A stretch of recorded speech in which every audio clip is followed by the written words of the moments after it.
अस्सलाम वालेकुम नाज़रीन, प्रोग्राम आज मुबारक के साथ आप देख रहे हैं। अच्छा, कल बेशुमार लोगों ने रब्ता किया और शुक्रिया अदा किया कि एक बड़ा अच्छा प्रोग्राम था डॉक्टर मेहदी अली साहब के ऊपर। आज भी मौजू वही है, थोड़ा सा इसे मैं वसी करना चाहता हूँ और ये भी बताऊँ आपको कि मैं ये चैनल कोई 2 साल से ज़्यादा है जब से ये चला रहे हैं हम लोग। तो इससे पहले मैं फेसबुक पे बड़ा एक्टिव था। मुझे बड़ा शौक़ होता था फेसबुक पे मुख्तलिफ लोगों के साथ राब्ते होने, उनमें ख़वातीन भी होती थी, मर्द भी होते थे पूरी दुनिया से, और बातचीत होनी। तो इस तरह एक दिन एक औरत थी, वो भी किसी दूसरे मुल्क में थी, तो उसने मेरे साथ राब्ता किया, तो मेरी फ्रेंड लिस्ट में थी। बातचीत हुई तो उसने डॉक्टर मेहदी साहब का जिक्र किया, तो मैं थोड़ा हैरान भी हुआ। फिर थोड़ा तारफ़ हुआ उनके साथ, मैंने भी बताया मेरा तल्लक रबुआ से है और मैं वहीं पढ़ा लिखा हूँ। तो इस तरह उन्होंने कहा कि आपको इल्म है? मैंने कहा क्या? कि जो डॉक्टर साहब का कत्ल है उनकी बीवी ने करवाया। ये बिल्कुल मैं आपको जो हकीकत है बता रहा हूँ। मैंने कहा आप ये कैसे कह सकती? तो उनका कहना था कि ये 100% हमें यकीन है, क्योंकि उनकी बीवी कत्ल के फ़ौरन बाद यहाँ से दुबई चली गई या कहीं चली गई है, और वो इसलिए गायब हुई है कि सामने ना आए। और काफ़ी तफसील से जब बात हुई तो फिर मैंने थोड़ा सा और भी लोगों से पूछ गीछ की, किसी से इधर उधर से, लेकिन फिर दिलचस्पी मेरी भी, मैं सही बताऊँ तो ख़त्म हो गई, क्योंकि ना मेरा कोई मीडिया से इतना तल्लक था, ना मैं कोई ऐसे के बारे में बात कर सकता था। अब कल जो आज सुबह जो हमारे ब्यूरो चीफ है पाकिस्तान में, उन्होंने बताया कि 10 दिन का रिमांड लिया है रिजवान बशीर का। ये जो हमारा प्रोग्राम है काफ़ी लोग देखते हैं, मैं उम्मीद करता हूँ जिस पुलिस स्टेशन में ये केस चल रहा है, अगर कोई हमारा प्रोग्राम वहाँ तक भी पहुँचा दे तो मैं उसका भी शुक्रगुजार रहूँगा। इसमें 2-3 चीज़ें जो मैं तवज्जो दिलाना चाहता हूँ वो ये है। पहली चीज़ तो ये है कि 10 दिन का रिमांड रिजवान बशीर का तो आपने लिया, मगर इसके वालिद के वो भी इस केस में लेके आना चाहिए। वो इसलिए लेके आना चाहिए कि अगर देखे आप गौर करें, अगर रिजवान जो है वो खुद दुबई में था उन दिनों, हो सकता है यहाँ हो, अभी ये तो बाद में पता चलेगा, मगर इसने ज़रूर अपने वालिद की मदद ली होगी। ये जराइम पेशा अफराद होते हैं, इनके सामने एक कत्ल करना या किसी को नुकसान देना इतना बड़ा काम नहीं होता। और मैं थोड़ा सा आपको ये बता देता हूँ कि रिजवान बशीर जो है ज़ाहिर उसने वजिया स्वाति का कत्ल किया, तो उसका वालिद कई जराइम में मुलव्वस होगा, क्योंकि जो बच्चे हैं वालिद की तरफ देख के वो बहुत कुछ सीखते हैं, बड़ी चीज़ें वो वालिदैन को देख के भी वो काम करते हैं। तो इसलिए मैं जो पुलिस वाले है, जो भी चिन्योट पुलिस है, जो भी इसको देख रही केस को, उनको ये बड़े अदब के साथ दरख्वास्त करूँगा कि इसके वालिद को साथ शामिल करें। और इनका जो नौकर पकड़ा हुआ है, जब उसके बारे में मैंने पता किया है तो उस जो मुलाजम है ये काफ़ी देर से इनके पास है। उस मुलाजम की जो वालदा है उसके साथ रिजवान बशीर की के वालिद ने शादी की हुई है। आप यहाँ से अंदाज़ा लगा ले कि नौकर जो है उसकी वालदा के साथ शादी की हुई है। अब जो नौकर है इसका भी पता करना चाहिए कितने अरसे से था इनके पास, और इसको भी इस केस में मेरा ख्याल है जहाँ तक शामिल करना चाहिए, इससे भी पूछगिछ करनी चाहिए और हो सकता है कुछ चीज़ें सामने आए। अब एक और चीज़ की तरफ आपको मैं तवज्जो दिलाता हूँ, वो ये है कि अमेरिकन काउंसलर को वैसे तो इत्तला होगी, मगर होता ये है कि जो यूरोपियन या अमेरिकन सिटीज़न लोग होते हैं, अगर कोई ऐसा वाक़या पेश आ जाता है तो बीवी उसके जो भी होती है, मैयत की तदफीन करनी हो या जो भी फैसला करना हो, किसे कहाँ लेके जाना है, क्या करना है, वो सिर्फ जो भी ये ममालिक है वहाँ बीवी से पूछा जाता है। बहन भाइयों से नहीं पूछा जाता, उनके पास ये इख्तियार नहीं होता, सिर्फ बीवी के पास होता है। अगर बीवी को कुछ हो जाए तो मियाँ के पास होता है। ये जो लोग यूरोप में और दूसरे मालिक में रहते हैं, तरक्की याफ्ता मालिक में, वहाँ पे इस तरह वाला सिलसिला चल रहा है।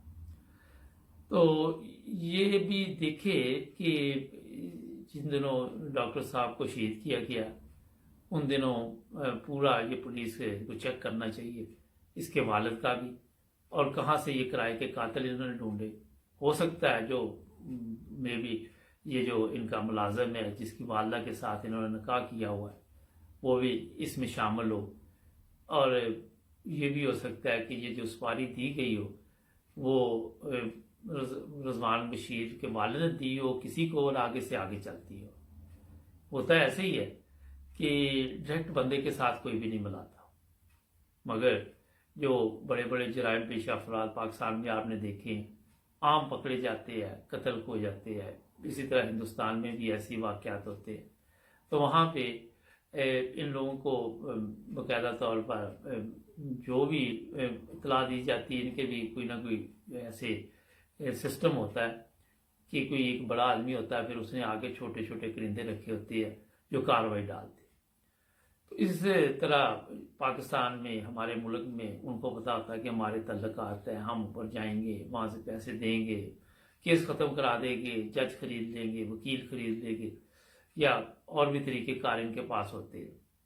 फिर ये ऐसे जो लोग होते हैं जिस रवैये नहीं कि कत्ल वाले जराइम में मुलवस होते हैं, ये नशावर चीज़ें भी बेचती है, और इनकी ज़िंदगी का जो तरीक़ाकार होता है, इन्होंने कोई काम तो सीखा नहीं होता, यही काम होता है कि किसी ना किसी तरह किसी को नुकसान देंगे तो इनकी रोटी रोज़ी चलती है। अब डॉक्टर साहब को जिन्होंने भी उस वक़्त आके तो कत्ल किया सुबह के वक़्त, एक डॉक्टर बनने के लिए आपको इल्म है कि कितनी मेहनत होती है, और इतना बड़ा डॉक्टर, फिर आप गौर करें कि जो लोग इस तरह के जाहल होते हैं, जिनको अक्ल नहीं होती, जिनको समझ नहीं होती, उनके नज़दीक कोई हैसियत नहीं होती। अब जो डॉक्टर साहब का म्यार था माशाल्लाह सबको पता है, खिदमत का भी था जिस तरह मैंने आपको 12 दफ़ा बताया, और एक अच्छी तालीम हासिल की।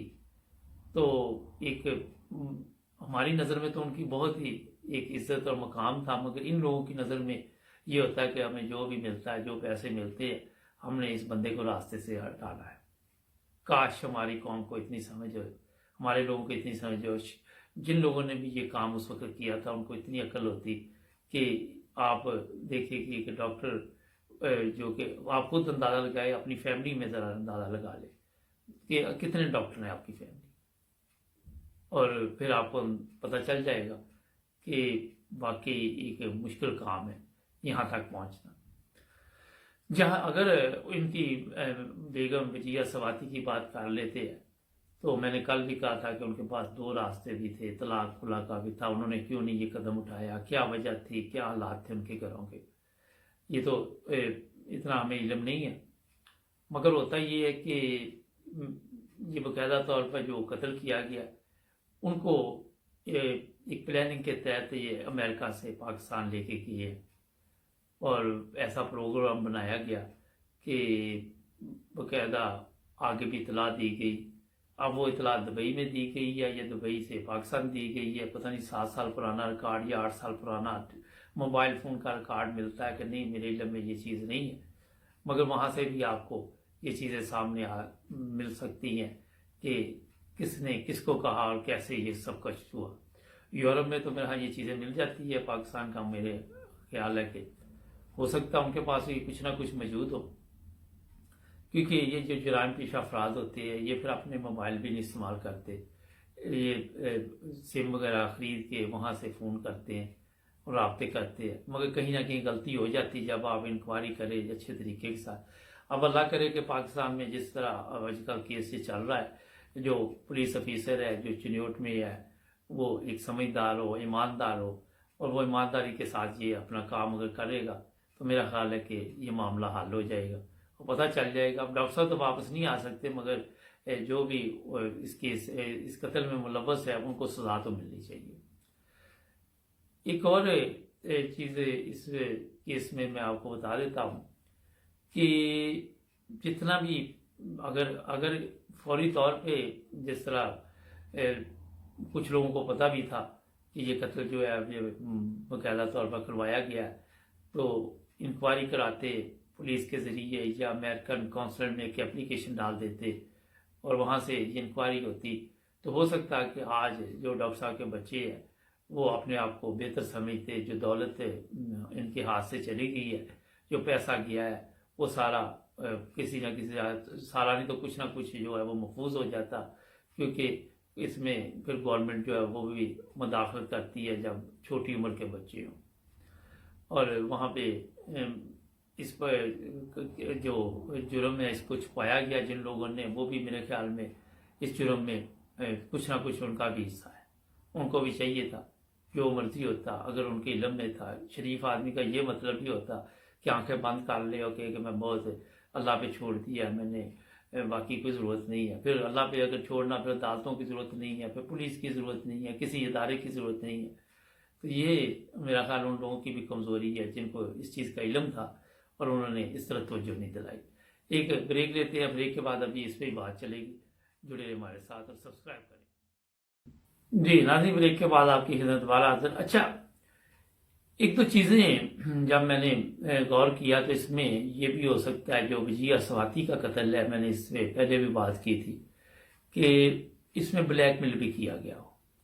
بلیک میل اس طرح کیا گیا ہو کہ جو وہ اس کو پتہ بھی تھا کہ 6 ماہ پہلے یا 8 ماہ پہلے میرے ساتھ یہ رضوان بشیر کا سلوک اچھا نہیں تھا، اس وقت بھی اس نے کچھ گڑبڑ کی تھی پاکستان میں اور کافی مشکل ان لوگوں کے لیے ہوئی تھی، تو یہ واپس آئی اور پھر یہ گئی۔ اب سمجھ سے باہر ہے، جہاں تک تو یہی بتایا جا رہا ہے کہ وہ کوئی پراپرٹی وغیرہ تھی وہ نام کروانی تھی، مگر میرا جو ذاتی خیال ہے کہ ایک دوسرے کو بلیک میل بھی کیا جا رہا تھا کہ اگر آپ نے یہ نہ کیا تو میں یہ کر دیں گے، وہ کر دیں گے۔ پھر وہ ایک عورت تھی، وہ ڈر گئی ہوگی کیونکہ ظاہر ہے جو بھی غلط کام کرتا اس کو پتہ تو ہوتا ہی ہے کہ میں کسی نہ کسی مصیبت میں نہ پڑ جاؤں۔ اس کے بعد آپ کو یہ بھی علم ہے وغیرہ طور پہ کہ وہ بچے اپنے ساتھ نہیں لے کے گئے، یہاں سے بھی آپ اندازہ لگا سکتے ہیں کہ اس کو کچھ نہ کچھ ڈر خوف تھا، اور جو کوئی بھی طریقہ وہ اختیار کر رہا تھا رضوان بشیر، یہ اس سے بچ نہیں پائی، اور جس طرح اس نے اس کا قتل کیا، پھر اس کو کس طرح اس نے ٹھکانے لگایا اور کیا حالات ہوئے آپ کے سامنے ہے۔ مختلف ٹی وی چینل جو انہوں نے اس کے جنازے کو بھی دکھایا، کہاں پہ یہ جنازہ پڑا گیا اور کہاں تدفین وغیرہ ہوئی، سب کی علم میں سوشل میڈیا سے ابھی آپ کو یہ چیزیں مل جاتی ہیں۔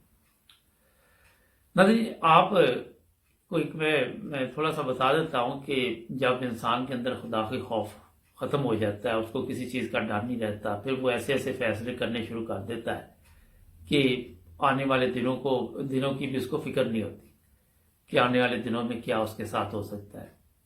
اور جب کوئی بھی بندہ کوئی جرم کرتا ہے تو اس کے ذہن میں ہوتا ہے کہ کسی کو اس کا پتہ نہیں چلے گا، ہم شاید نہ پکڑے جائیں، کوئی اتنا بڑا مسئلہ نہیں ہے۔ اور پھر اللہ تعالیٰ نے لوگوں کو عقل دی ہوئی ہے، شعور دیا ہوا ہے، جس طرح دولت رضوان بشیر کے اکاؤنٹ میں ڈالی گئی۔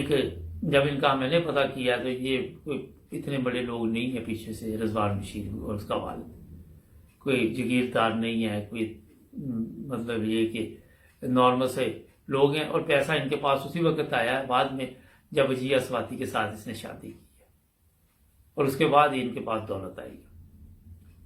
میں نے یہاں بھی یہ بھی کوشش کی تھی کہ ان کے گھر پہ کوئی بندہ بھیجا جائے، پتہ کیا جائے، مگر ابھی تک ایسا سلسلہ نہیں ہوا۔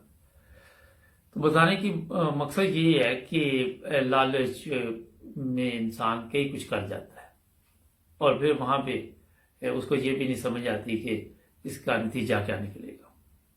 اب جس طرح میں نے شروع میں بتایا کہ ہماری پولیس جو ہے چنیوٹ کی، اس کو اس کیس کو وسیع کرنا چاہیے، اس کو بالکل کھول دینا چاہیے۔ اب انٹرنیشنل میڈیا پہ یہ کیس چل رہا ہے، اب وہ ہر بندے کو پتہ چل گیا ہے، کوئی چیز نہ چھپائیں کہ جس سے ایسے جرائم پیشہ افراد کی حوصلہ افزائی ہو، پر ایسے لوگوں کے لیے پھر یہ ہوتا ہی ہے کہ جب یہ پکڑے نہیں جاتے، اگر پہلے جیسے میں بتایا پھر جرائم میں اضافہ ہوتا ہے، پھر لوگوں کا جینا حرام ہو جاتا ہے۔ اس لیے جو بھی لوگ اس کی تحقیق کر رہے ہیں उनको चाहिए कि बिल्कुल साफ तहकीक करे, वो एक चीज़ सामने रखें कि एक इंसान का कत्ल हुआ है, एक बहुत ही प्यारी शख्सियत का कत्ल हुआ है, और जिन लोगों ने किया है, नाहक कत्ल किया है, दौलत की लालच में किया है या किसी भी लालच में किया है, तो उनको कैफरे किरदार तक पहुँचाना चाहिए। पाकिस्तान का अगर कानून आप बात करें तो वहाँ कहते जी गवाह चाहिए, ये चाहिए, वो चाहिए, लेकिन जब बंदा खुद मान जाता है कि मैंने जनाब ये कत्ल किया है, जिस तरह ये मान गया रजवान बशीर, वजीह स्वाति को उसने कत्ल किया, गाड़ी में डाला, लेके गया, तो इसमें अब मेरी समझ से बाहर है कि कौन से गवाहों की जरूरत है, उसमें क्या चीज़ आपको चाहिए। अब देखती है कितनी जल्दी इस केस का फैसला होता है, कितना अरसा लगेगा, और सजाए मौत होनी चाहिए मेरे ख्याल में। जो लोग इस केस में मुलव्वस हैं उनको इबरतनाक सजा देनी चाहिए, ताकि एक तो लोगों को ये समझ आए कि जुर्म कितना भी छुपा ले वो छुपा नहीं रहता, कभी ना कभी वो सामने आ जाता है, किसी न किसी वक्त सामने आ जाता है। और जराइम पेशा अफराद कोई ना कोई अपनी ऐसी चीज़ छोड़ जाते हैं कि अगर वो एक केस में नहीं पकड़े जाते तो दूसरे में पकड़े जाते हैं। तो ये हालात है हमारे। थोड़ा सा जायजा लेते हैं कि अगर ये केस यूरोप में होता या अमेरिका में होता तो क्या इसी तरह ये फाइल बंद हो जाती और उसको फिर कोई पूछने वाला ना होता। अगर उनके जो वारस होते हैं वो इस केस पे तवज्जो न दें तो जो हमारी ममालिक है, अगर जर्मनी की बात करे, अगर यूके की बात करे या अमेरिका ही करे, तो यहाँ पे सरकारी वकील और ये रियासत की जिम्मेदारी होती है कि इस केस को जो है वो मुकम्मल तौर पर चलाए और जो भी जराइम पेशा अफराद होते हैं उनको सजा दी जाए। पाकिस्तान में अगर बात करें तो वहाँ पे कुछ मुख्तलिफ कवानीन है। एक तो दौलतमंद इंसान हो तो वहाँ मुकमका हो जाता है, जी आप चलें जी आपको इसका इतना पैसा दे देते हैं। जिस तरह आजकल आपके इल्म में सिंध में भी ऐसे लोग पकड़े हुए हैं जो जागीरदार हैं, उनके बच्चे पकड़े हुए हैं, जितोई मेरा ख़ानदान से तल्लक है। तो अरसा दराज से यही बहस चल रही है, मगर वहाँ पे भी अब रियासत ने अपनी जिम्मेदारी अदा थोड़ी बहुत ही की है, जिसकी वजह से वो लोग अभी तक जेल में। अगर किसी गरीब का कत्ल हो जाता है या कोई भी हो जाता है तो वहाँ सुलह सफाई करवा के कोई 2-4 लाख 5 लाख दे के जान छुड़ा दी जाती है या उसको ब्लैकमेल किया जाता है। पिछले दिनों इस्लामाबाद में भी आपके सामने ये केस सामने आया था कि वो लड़की के साथ जिस तरह वो तशद्दुद किया गया लड़के और लड़की के साथ। बाद में उन्होंने कहा जनाब नहीं, हम तो इसको पहचानते नहीं हैं। एक तो ब्लैकमेल किया जाता है, जहाँ पे देखते हैं पैसा नहीं चलता, फिर ब्लैकमेल का तरीका अख्तियार किया जाता है। क्योंकि जो भी जुर्म करता हो उसके ज़हन में होता है कि एक जुर्म किया या 2 किए या 3 किए या 4 किए, देखी जाएगी अब जो सज़ा मिलनी। ये भी एक जुआ जो होता है वही हालात होते हैं कि जो होगा देखा जाएगा। अब जो या तो सब कुछ चला जाए या कुछ ना कुछ बाज जाएगा। तो जहाँ तक मैंने आपको बताया कि 10 दिन के बाद जो रिपोर्ट जारी होगी उस पर अब नज़र लगी हुई है सबकी, और पाकिस्तान में जो हमारे भी रिपोर्टर हैं वो भी इस पर मुकम्मल तवज्जो दे रहे हैं। मैंने उनको ख़ुसूसी तौर पर रिक्वेस्ट की थी कि इसके मतलब जो भी रिपोर्ट हो हमारे नाज़रीन तक पहुंचनी चाहिए। नाज़रीन, ये प्रोग्राम में जो आपके लिए आज दूसरे दिन किया, कल भी आपने देखा होगा, इसका मकसद यही होता है कि इंसाफ के लिए आपको कुछ ना कुछ करना पड़ता है, हक सच के लिए बोलना पड़ता है। लोग कई है वो बुज़दिल हैं, डर जाते हैं, मेरा ख्याल है ये भी मुनासिब नहीं है। ऐसे लोग भी मुझे फ़ोन करते कि यार ये बात करनी तो नहीं चाहिए, ऐसे ऐसे इतने डरपोक हमारे लोग हैं, मैं हैरान रह जाता हूँ कई दफ़ा। एक तरफ हमारे दावे होते हैं कि हम खुदा से डरते हैं, एक तरफ हमारे दावे होते हैं कि हम हक और सच के लिए आवाज़ उठाते हैं, एक तरफ हमारे दावे होते हैं कि इंसाफ के लिए बात करनी चाहिए, गवाही सच्ची देनी चाहिए। कुरान भी कहता है जिसको कोई पता है उसको बता देना चाहिए। दूसरी तरफ हम आपस में बातें करते रहेंगे, मगर जो जहाँ पे ज़रूरत होगी वहाँ से हम गायब हो जाते हैं कि यार मेरा नाम ना है। तो ये बुज़दिल लोगों की निशानी होती है, और मेरा ख्याल है जराइम जब पलते हैं तो इन लोगों का भी इसमें हिस्सा होता है। वो इस तरह हिस्सा होता है जब ये जराइम का पता है इनको होता है तो उसके बावजूद ये छुपाते हैं, तो फिर आप देख ले कि ज़ाहिर है इनके इल्म में था, फिर इन्होंने कोशिश नहीं की, इन्होंने सिर्फ सच्ची गवाही देने के लिए भी ये लोग डरते हैं। کہ ہم اس مصیبت میں کیوں پڑے. بہت ہی یہ افسوسناک واقعات ہے. ایک طرف اگر آپ دیکھتے ہیں نبی پاک صلی اللہ علیہ وسلم کی زندگی، تو وہاں ہمیں یہ تعلیم ملی کہ اگر میری بیٹی فاطمہ بھی چوری کرتی تو میں اس کا ہاتھ کاٹ دیتا. اور دوسری طرف یہ آئے دن ہم اپنے جو بھی لوگ ہیں، مذہبی رہنما ہیں یا ہمارے جو لیڈر ہیں، وہ بھی سمجھاتے رہتے ہیں کہ آپ کو سچی گواہی دینی چاہیے، آپ کو یہ توجہ دلاتے رہتے، اس کے باوجود لوگ توجہ نہیں دیتے. اب جو ہمارے مذہبی رہنما ہیں انہوں نے اپنا فرض ادا کر دیا، اب عمل کرنا تو ہمارا کام ہے نا. بار بار توجہ دلائی جاتی ہے اور ہمیشہ یہ کہا جاتا ہے کہ سچ بات کرو اور حق کی بات کرو. پھر بھی ہم لوگ اگر نہیں کرتے تو اس میں ہمیں اپنے آپ غور و فکر کرنا چاہیے. آپ کو ایک راستہ بتایا جا رہا ہے اور یاد دہانی کا مطلب یہ ہوتا ہے کہ اگر شاید آپ کے ذہن سے کوئی بات نکل گئی ہے پھر بھی یاد دہانی کرائی جاتی ہے. اس کے باوجود آپ دیکھ لیں کہ ہم کس طرف جا رہے ہیں. معاشرے کا بھی بڑا اثر ہوتا ہے اس میں. وہاں جو کچھ سیکھا ہوتا ہے، ظاہر ہے جن اسکولوں میں ہم پڑھے لکھے اس معاشرے میں زندگی گزاری تو کافی مشکل. اگر یہی آپ جرمنی اور یا دوسرے ترقی یافتہ ممالک میں اپنا بچپن گزارے تو آپ کی سوچ چینج ہو جاتی ہے، تبدیلی آ جاتی ہے آپ کے اندر. حق سچ بات کرنے پر آپ آٹومیٹکلی یہ مجبور ہو جاتے ہیں کیونکہ آپ نے سیکھا ہی ہے. لیکن جب جس معاشرے میں جھوٹ فریب اور دھوکہ عام ہو، وہاں پہ کتنا بھی بندہ پاک صاف ہو وہ کہیں نہ کہیں پھر بھی پھسل جاتا ہے. کہیں نہ کہیں اس کے ساتھ پھر بھی یہ ہو جاتا ہے کہ معاشرے کا اثر آ جاتا ہے. بڑا مشکل ہوتا ہے اپنے آپ کو سنبھال کے رکھنا. ہمارے چینل کو سبسکرائب کریں، جڑے رہنا ٹی وی انٹرنیشنل کے ساتھ. کل پھر ملیں گے نئے پروگرام میں. اپنا خیال رکھیں.